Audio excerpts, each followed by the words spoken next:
Let's see. All right. So my unpopular opinion that is not about Go is that CSS is a full-fledged programming language that will someday replace all other programming languages. Now I just need to figure out how to rewrite all of my backend microservices in CSS. I don't even know how to respond to that one. You broke my brain, I think. That will solve the legacy problem for sure. Yeah, let's just write everything. Yes, it will. CSS. But does it have to be CSS, or can I write it in Sass and then transpile it to CSS? Sass is fine. I'm getting snazzy with it here.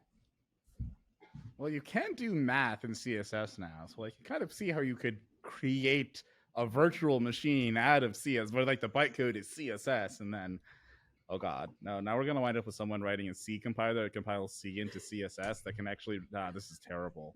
What have we started?